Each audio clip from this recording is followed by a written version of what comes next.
तो weight gain या weight lose में 80% आपका हिस्सा होता है आपकी डाइट का और 20% हिस्सा होता है आपकी वर्कआउट का। तो ऐसा क्यों है, आज समझेंगे इस वीडियो में। तो ये समझने के लिए हमें जानना पड़ेगा कैलोरीज क्या होती है। आप जो भी खाना खाते हो उसमें कुछ ना कुछ कैलोरी होती है, कुछ चीजों को छोड़ के, जैसे कि ब्लैक टी, ब्लैक कॉफी और कुछ जीरो कैलोरी सोडा ड्रिंक्स को छोड़ के और सभी चीजों में कैलोरीज होती है। तो जो आपकी बॉडी है उसमें एक बैलेंस होता है कैलोरी इन और कैलोरी आउट का।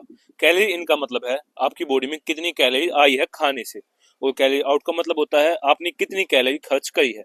जब भी ये बैलेंस ऊपर नीचे होता है तब आपका वेट या तो लूज होएगा या गेन होएगा। अब मान लेते हैं एक बंदा है जिसकी मेंटेनेंस कैलोरी है 2000 और उसका वेट है 70 किलो। अब उसको अपना वेट कम करना है तो वो क्या करेगा? काफी सिंपल सी चीज है, उसकी जो मेंटेनेंस कैलोरी है 2000, उसका मतलब है वो 2000 कैलोरी ही तो खा रहा है और 2000 कैलोरी ही वो पूरे दिन में खर्च कर रहा है। या तो वो थोड़ा बहुत वर्कआउट करके अपनी कैलोरीज को बढ़ा के खर्च कर सकता है, या फिर वो थोड़ी सी कैलोरी कम खाएगा, उसकी बॉडी में एक कमी पैदा हो जाएगी। जब वो कमी पैदा होगी तो उसकी बॉडी क्या करेगी, उसकी बॉडी को आदत है 2000 कैलोरी पे फंक्शन करने की, तो उसकी बॉडी उसका जो फैट है और उसकी मसल है उनसे एनर्जी ले लेगी और फैट और मसल कम हो जाएगा। फिर अगर मान लो वो 200 या 300 कैलोरी ज्यादा खाता है उससे, तो उसकी बॉडी को आदत है 2000 कैलोरी पे फंक्शन करने की, तो उसकी बॉडी क्या करेगी, तो उसकी बॉडी जो बची हुई एक्स्ट्रा कैलोरी है उनको एज अ फैट स्टोर कर लेगी। अब ये तो पता चल गया कि कैलोरी डेफिसिट और कैलोरी सरप्लस क्या होता है। यही होता है वेट गेन हो रहा है तो कैलोरी सरप्लस, वेट लूज हो रहा है तो कैलोरी डेफिसिट, बस। अब अगर आपको ये भी जानना है कि वो 80% क्यों है डाइट और 20% क्यों है वर्कआउट। अब जिंदा रहने के लिए आपकी बॉडी खर्च करती है 60 से लेकर 70% कैलोरी।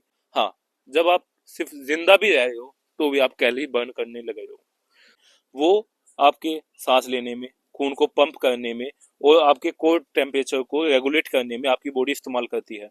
इसके बाद 10% कैलोरी आपकी बॉडी यूज करती है सिर्फ और सिर्फ खाना पचाने में, और इसके बाद बची हुई 15 से 30% कैलोरी आपकी बॉडी खर्च करेगी पूरे दिन के काम करने में, और जो आपका जिम में वर्कआउट होगा वो भी इसी काम में आ जाए।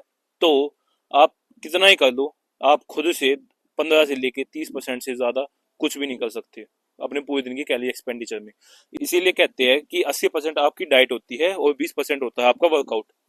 तो अब मान लेते हैं आपको वेट गेन करना है, तो आपको क्या करना पड़ेगा, या तो आप अपने पूरे दिन की जो एक्टिविटी है उसको कुछ कम कर दो, मतलब ज्यादा घूम के नहीं आना या फिर ज्यादा काम ना करना, जो कि ज्यादा अच्छा नहीं रहेगा। तो आप एक काम कर सकते हो, आप अपने पूरे दिन की कैलोरी बढ़ा सकते हो। जैसे कि आपने 400 से 500 कैलोरी बढ़ा दी तो आपका वेट काफी जल्दी गेन होने लगेगा। अब मान लेते हैं आपको वेट लूज करना है, तो वेट लूज करने के लिए आपको 10 से लेके 20% कैलोरी या तो आपको कम खानी पड़ेगी, या फिर आपको 10 से 20% कैलोरी ज्यादा खर्च करनी पड़ेगी अपनी मेंटेनेंस कैलोरी से। या फिर आप ये कर सकते हो, आप थोड़ी बहुत कैलोरी अपना वर्कआउट करके खर्च कर सकते हो, और आप कुछ कैलोरी कम खा सकते हो। और कोशिश करो कि आप अपने खाने में थोड़ा बहुत प्रोटीन ऐड कर दो, जिसकी वजह से आपकी थोड़ी बहुत कैलोरी और ज्यादा बर्न होएगी। इससे आपका धीरे धीरे वेट लूज होना स्टार्ट हो जाएगा। अब मुझे पता है कि हर कोई कैलोरी ट्रैक नहीं कर सकता, तो एक काफी सिंपल सी टिप है, आप जो भी खाते हो वो खाते रहो, पर अपने पूरे दिन में एक चीज ऐड कर लो, वो है पैदल घूम के आना।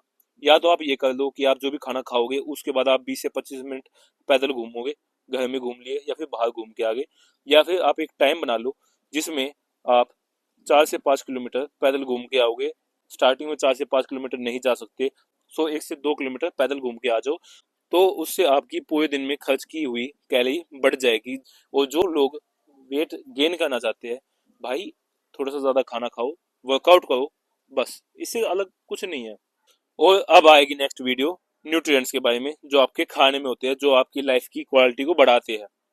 तो ठीक है, फॉलो कर लेना, शेयर कर देना।